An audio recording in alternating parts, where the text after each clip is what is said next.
네, 제가 여러분에게 퀴즈를 하나 내겠습니다. 인삼은 6년근이 될 때에 캐는 것이 가장 좋다고 합니다. 산삼은 어느 때 캐는 것이 가장 좋을까요?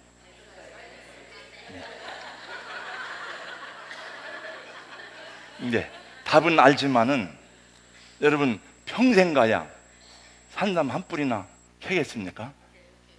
네. 산삼 못 캐도 상관이 없습니다. 하나님 말씀 읽고 연구하면 이 안에 놀라운 보화가 우리에게 주어지는 줄로 믿습니다.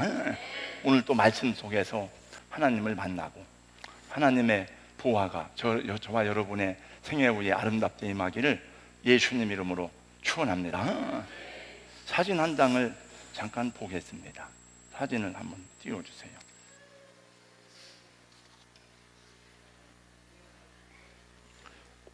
요거는 죽은 반려견을 장사 지내는 사진입니다. 최근 SNS에 오른 한 장의 사진이 많은 논란을 일으켰습니다. 브라질의 한 도시에서 반려견 장례식을 치르는 장면이 사진으로 나왔습니다. 사람의 장례를 치를 때하고 똑같이 장례를 치루었다고 합니다. 이 사진을 보고 반대하는 사람들과 찬성하는 사람들의 의견으로 논란이 되었다고 합니다. 저도 댓글을 천천히 살펴보았습니다. 놀랍게도 찬성하는 사람들이 80% 이상 되는 것 같았습니다. 댓글 내용을 그대로 제가 한 서너 가지만 적어봤습니다. 개보다 못한 사람이 많습니다. 부모를 배반하고 떠나는 자식들도 많은데 개는 끝까지 주인에게 충성하다가 죽었는데 왜 장례식을 그렇게 치르면 안 됩니까? 두 번째, 차라리 가족보다 개가 훨씬 낫습니다.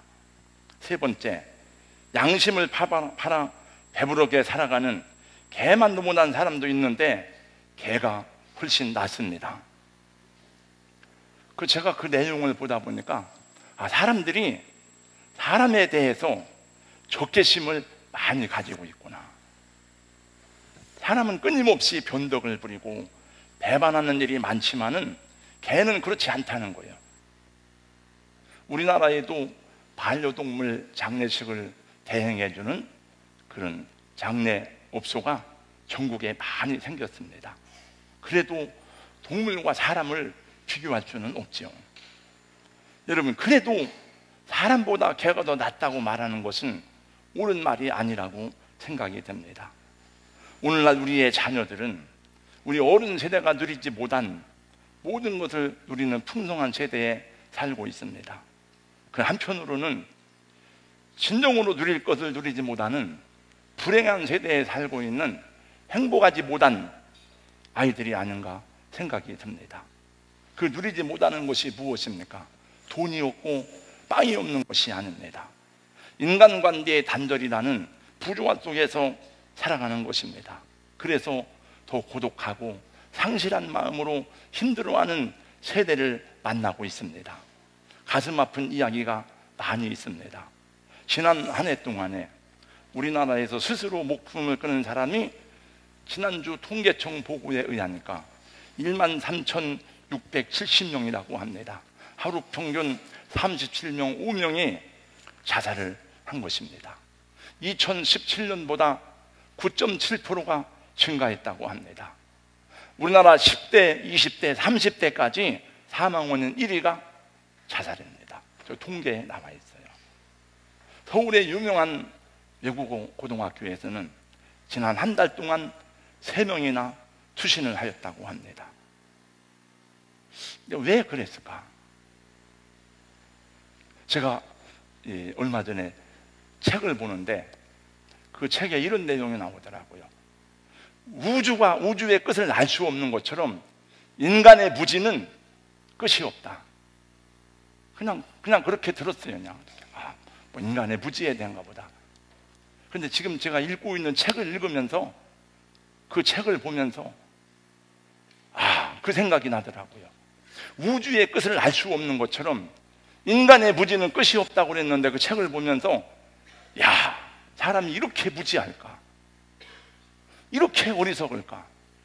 근데 그걸 보면서 나도 그 환경 속에 들어가면 그렇게 될 수 있겠다 하는 생각을 해보게 되더라고요. 그래서 성경은 하나님 내 눈을 밝혀주세요, 그렇게 다윗이 기도를 했나 봐요. 죽음을 방지해둘 공동체가 무너진 것이 가장 큰 원인 가운데 하나라고 합니다.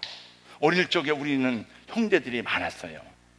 싸우기도 하고 울기도 하고 정을 나누기도 하고, 또 어릴 적 우리 고향에는 아이들이 많았습니다. 같이 여름에는 멱을 감고 씨름을 하기도 하고 불피리를 불고 같이 울고, 거기에는 왕따도 없고 빈부의 차이도 없습니다. 옛날 시골에서 무슨 왕따가 있습니까? 근데 요즘 아이들은 다 혼자 놀아요. 혼자 컴퓨터 앞에 있고, 형제가 없으니까 혼자 게임방에 들어가고, 그리고 그것도 모자라서 귀에는 이어폰을 듣고 귀 막고 혼자 살아갑니다. 혼자 고민하고 혼자 힘들어하고 혼자만의 자기 세계를 만들어갑니다. 근데 혼자만의 자기 세계를 만들어가는 그 속에 하나님이 들어갈 여지가 없는 거예요. 내가 네 말을 안 듣겠다는 거예요. 이어폰을 꽂고 하는 것은. 서울에서 지하철을 타면 다 이어폰 꽂고 핸드폰 봅니다. 옆에 누가 탔는지 누가 있는지 안 쳐다봅니다. 함께 어울려 사는 것을 공동체라 그러거든요. 공동체는 어떤 조직이 아니라 삶의 방법이에요. 그냥 같이 어울려 사는 게 공동체인데, 공동체는 쉬운 게 아니에요, 사실은.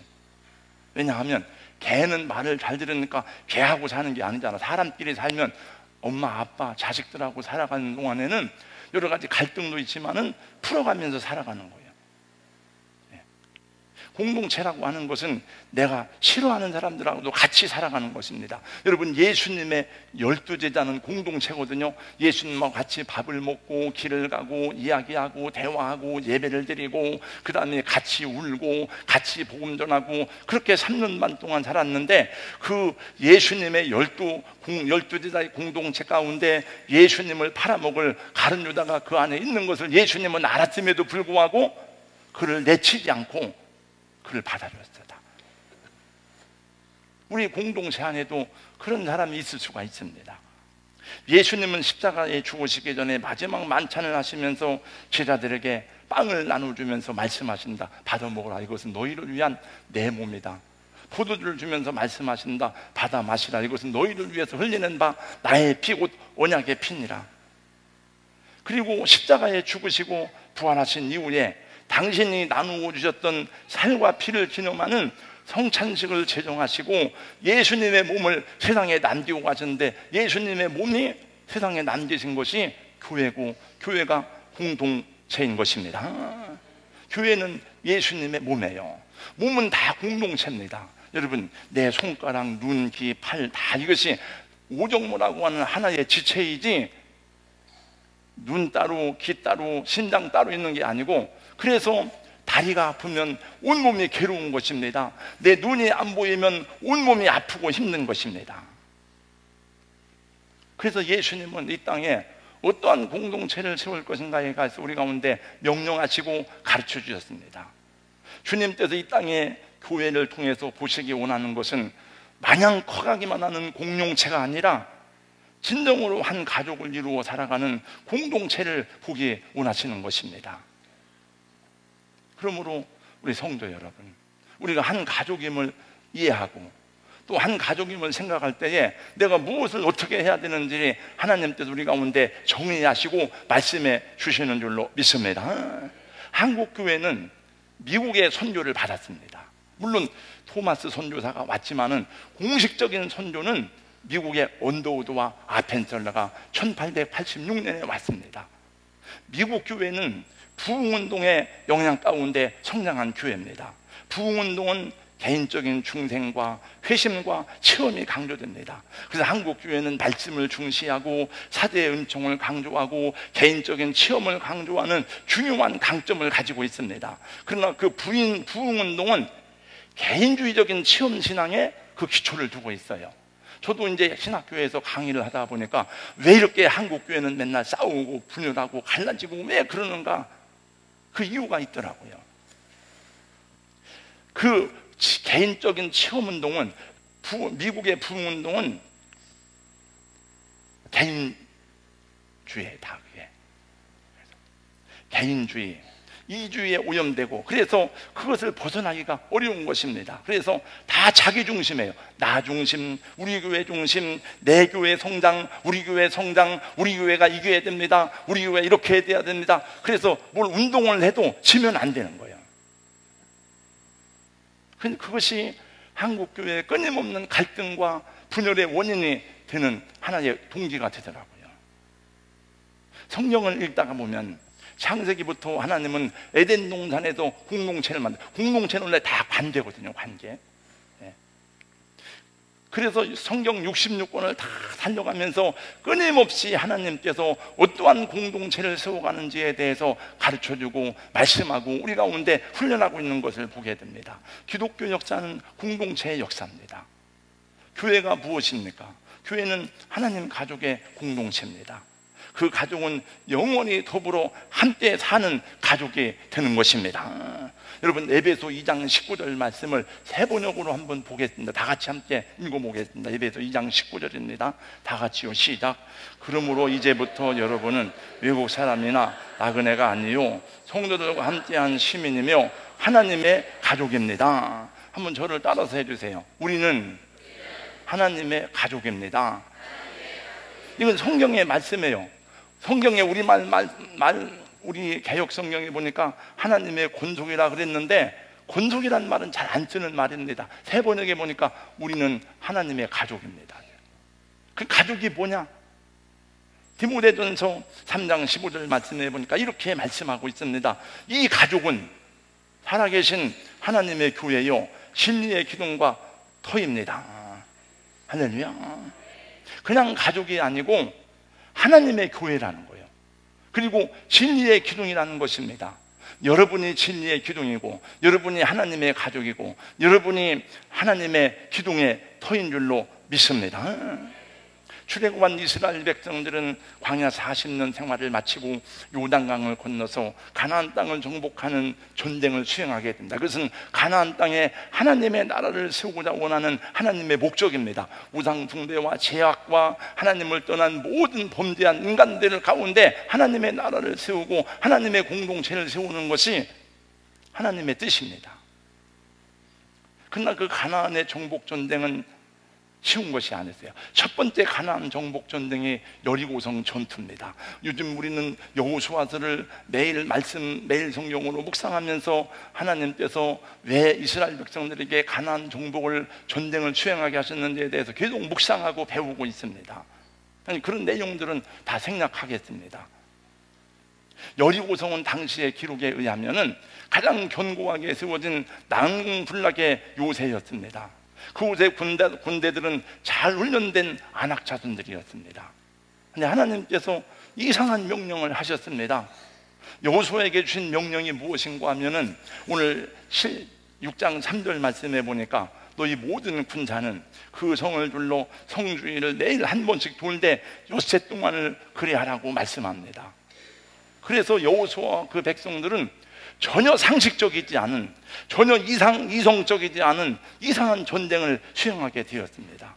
그래서 그 백성들은 매일 아침에 일어나서 이해되지 않는 하나님의 명령을 수행하기 위해서 어린아이들도 청년들도 노인들도 다 같이 여리고성을 돌기 시작했습니다. 하루, 이틀, 사흘, 나흘 계속 하루에 한 바퀴씩 그 성을 도는 것이었습니다. 하나님께서는 왜 이렇게 자기 백성으로 하여금 여리고성을 돌게 하는 유치하고 어린아이들 장난처럼 보이는 이런 일을 명령하셨을까요? 여기에 하나님의 섭리가 있습니다. 지금 하나님께서는 그 백성들에게 원하는 것은 그들의 전쟁 능력이 아닙니다. 그들의 전쟁을 수행하는 어떤 믿음의 군대가 아닙니다. 앞으로 수행해야 될 모든 가나안에서의 싸움이 그들이 승리할 수 있는 동기와 그들이 축복받을 수 있는 모든 원인은, 그 모든 근거는 그들의 믿음과 순종에 달려있다고 하는 것을 보여주는 것입니다. 결국 이스라엘 백성들은 이 사건들을 통해서 앞으로 그들이 가나안 땅에서 살아가야 될 믿음과 순종의 훈련을 받고 있는 것입니다. 여러분, 언제나 하나님의 은혜가 없이는 살 수 없는 자신들임을 고백하고 깨달아야만 되었습니다.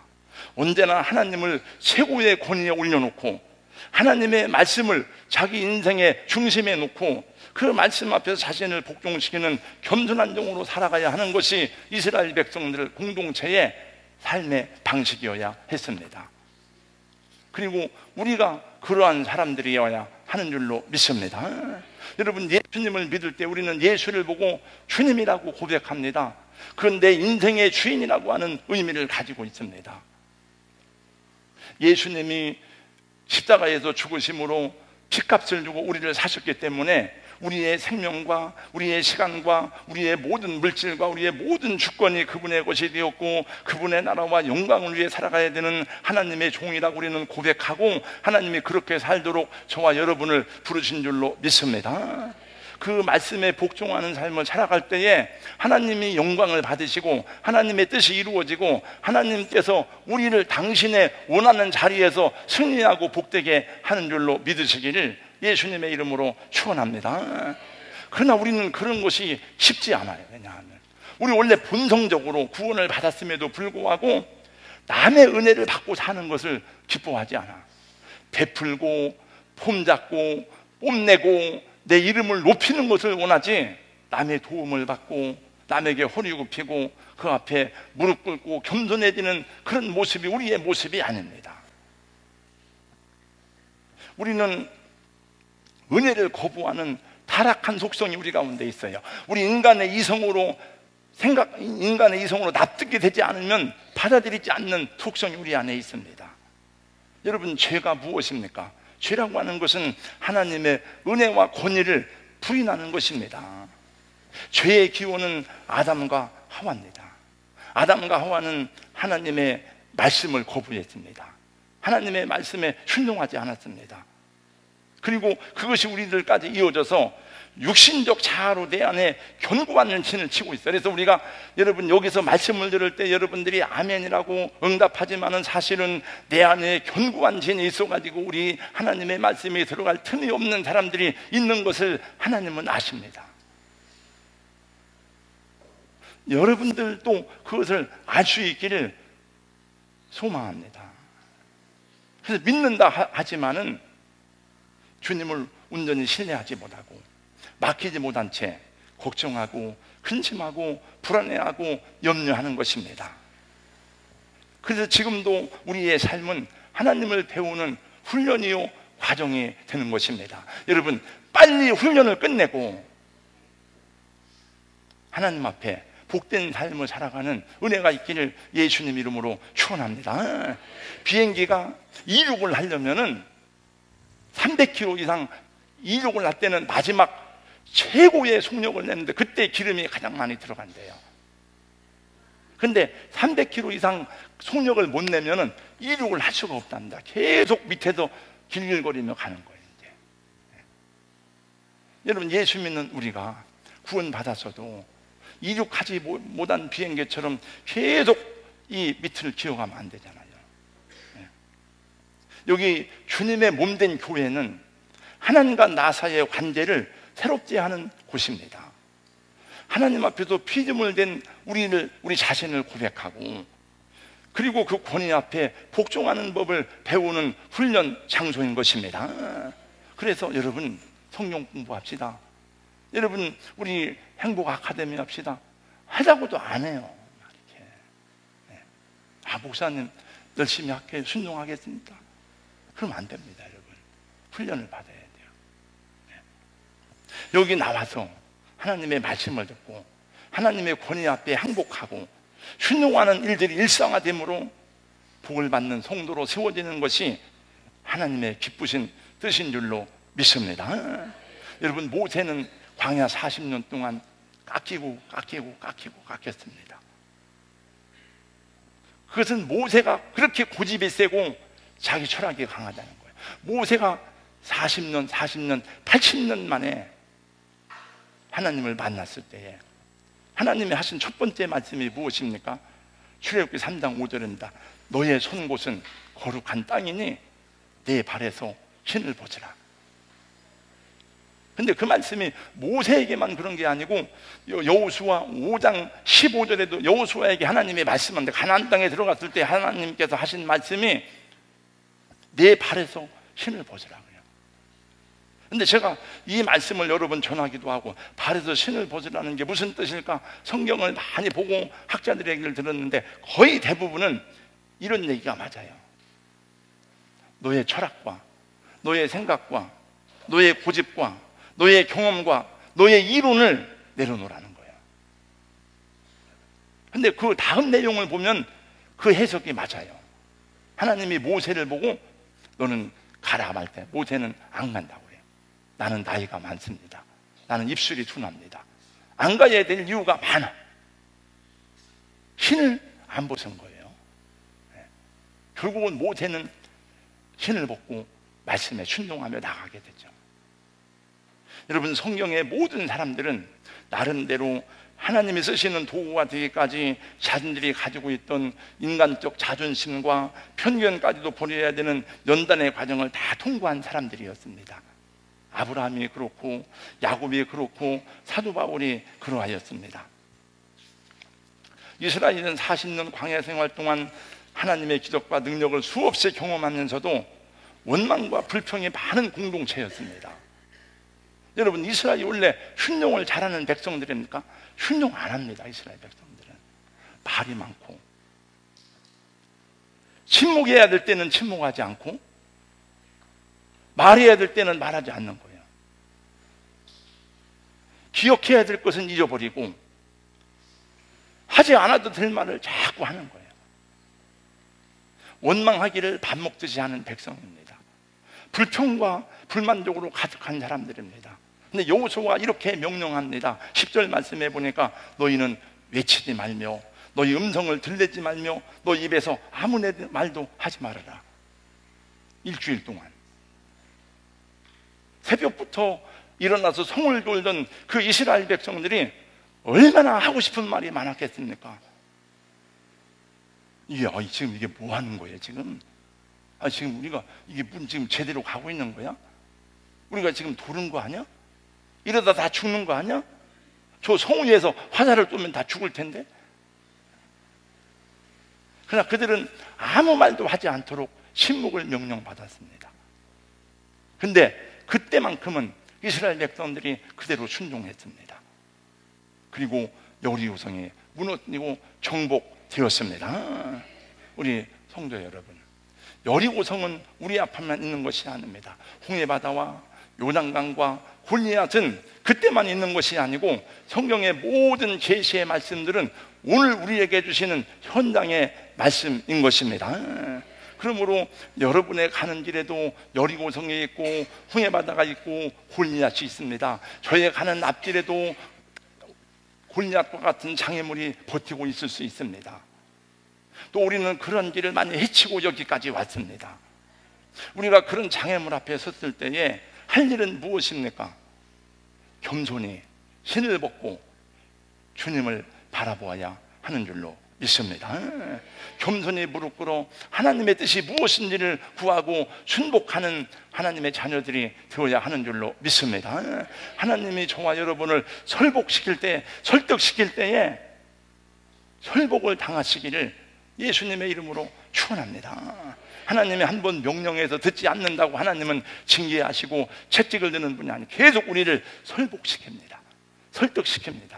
제가 그 전에 창세기 강의할 때 제목 가운데 보니까 설복하시는 하나님, 그런 말씀이 있더라고요.